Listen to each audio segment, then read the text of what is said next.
TDP అధినేత మాజీ ముఖ్యమంత్రి నారా చంద్రబాబు నాయుడు సీఎం కావాలని ఆకాంక్షిస్తూ ఇచ్చాపురం నుంచి తిరుమలకు 1200 కిలోమీటర్ల పాదయాత్ర చేశారని చింతల అశోక్ కుమార్ తెలిపారు.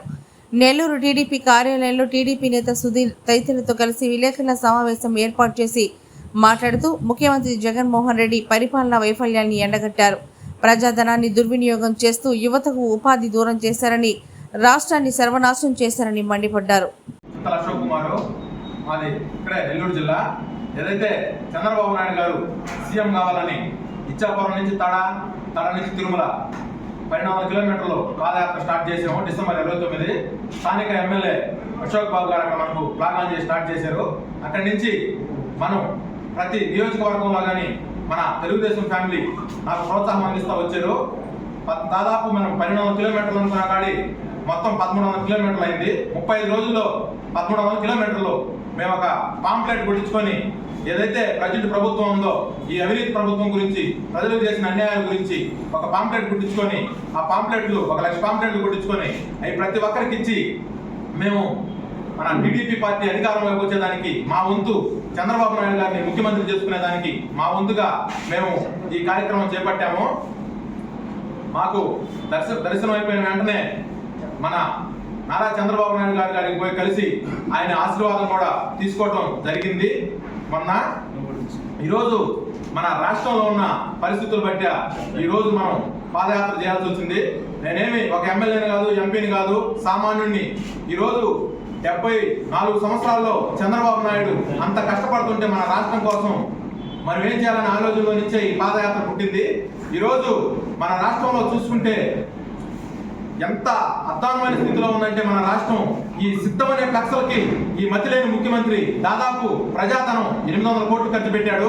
అదేవిధంగా మన సంక్రాంతి పండుగ చూసినట్టయితే ఎవరైనా సంక్రాంతి పండుగ ఇళ్ళకు పోయి బంధువుల మధ్య చేసుకుంటారు, కానీ ఇతను ఒక సినిమా ఆటోగ్రఫీ స్టైల్లో 2 కోట్లు ప్రజాధనాన్ని వెచ్చించి ఇంటికాడ సంక్రాంతి పండుగను చేసుకున్న జగన్మోహన్ రెడ్డి ఈరోజు రాష్ట్రంలో ఉన్న పరిస్థితి చూస్తే దాదాపు మనం 70 నుంచి 80 కాన్స్టిట్యున్సీలు టచ్ చేసాము. అదేవిధంగా 30 నుంచి 35 మంది ఎమ్మెల్యేలు కానీ ఇన్ఛార్జీలు కానీ కలిసాము. అదేవిధంగా లక్షల సంఖ్యలో ప్రజలు కలిసాము. ఈరోజు ఒకటే మాట చెప్తున్నారు మన ఆంధ్రప్రదేశ్లో ఉండే ప్రజలు, ఈ సైకో పోతేనే ఈ రాష్ట్రానికి విముక్తి కలుగుతుందని ప్రతి ఒక్కరు అంటున్నారు. ఖచ్చితంగా తూర్పున సూర్యుడు ఉదయించేది ఎంత నిజమో 2024లో 4వసారి చంద్రబాబు నాయుడు గారు ముఖ్యమంత్రి అవటం అనేది అంత నిజము. ఈరోజు ఎవరైతే ఈ ఎస్సీ ఎస్టీ బీసీలు ఈ జగన్మోహన్ రెడ్డికి ముఖ్యమంత్రి అయ్యేదానికి వాళ్ళు ఎంతో కృషి చేశారు, ముఖ్యంగా ఎస్సీలు చేశారు. అట్లాంటి ఎస్సీలకి ఈరోజు 27 పథకాలు తీసేసిన జగన్మోహన్ రెడ్డి ఇతన్ని ఎన్ని తిట్టినా కూడా ఇబ్బంది లేదు. ఈరోజు ప్రతి ఒక్కరూ చంద్రబాబు నాయుడు ఉన్నప్పుడు థ్యాంక్ యూ సీఎం కార్లు కానీ, ట్రాక్టర్లు కానీ, ఆటోలు కానీ, వ్యవసాయానికి సంబంధించిన చిన్న పరిశ్రమలు కానీ అవన్నీ తీసుకొని చిన్న వ్యక్తులు ఆర్థికంగా కానీ సామాజికంగా కానీ బాగుపడేవారు. ఈరోజు ఈ జగన్మోహన్ రెడ్డి ఏం చేశారంటే ఎవరైతే అతని ఎమ్మెల్యేలు మంత్రులు ఉన్నారో ప్రతిపక్ష నేతల్ని ఎవరైతే తిడతారో వాళ్ళకి ఇసుక కానీ, ఎర్రచందనం కానీ, ఈ లిక్కర్ మాఫియా కానీ అప్పగించి ఈరోజు ఇచ్చిన హామీ ఒక్కటి కూడా నెరవేర్చలేదు. పూర్తి మద్యం నిషేధం చేసి నేను ఎలక్షన్కి వస్తా అన్నాడు.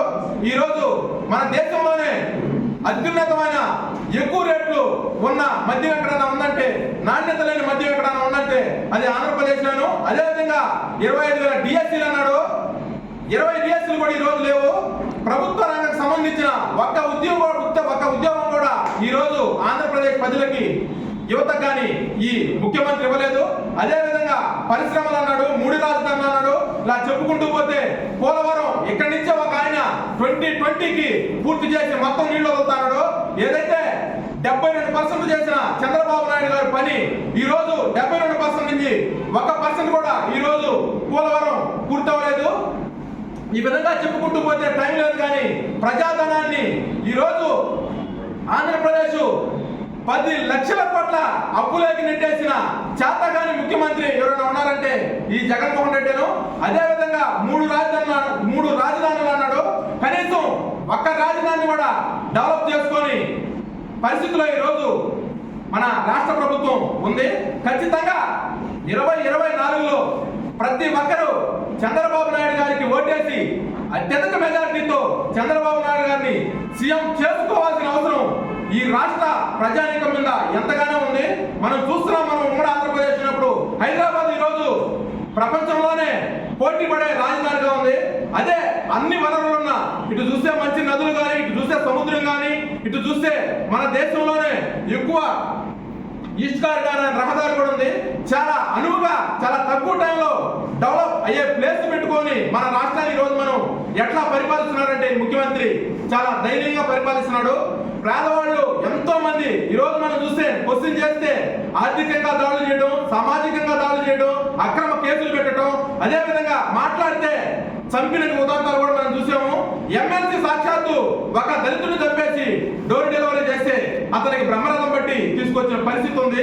ఈరోజు అలా చెప్పుకుంటూ పోతే ప్రతి ఒక్కటి ఈ గవర్నమెంట్ బాగలేదని ప్రతి ఒక్కరు ఎవరన్నా ఒక్కరు మాట్లాడినా కూడా వాళ్ళని ఎంత చిత్రవద చేస్తున్నారో మనం చూసాము.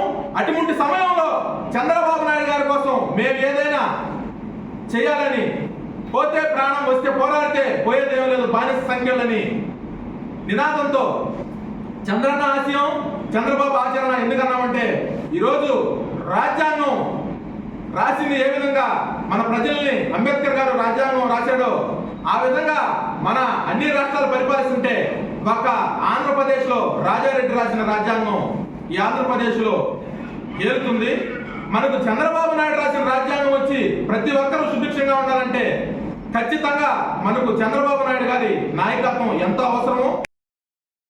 మరెన్నో వీడియోల కోసం మా ఛానల్ ని సబ్స్క్రైబ్ చేసుకుని పక్కనే ఉన్న బెల్ ఐకాన్ ని క్లిక్ చేసి యాక్టివేట్ చేసుకోండి.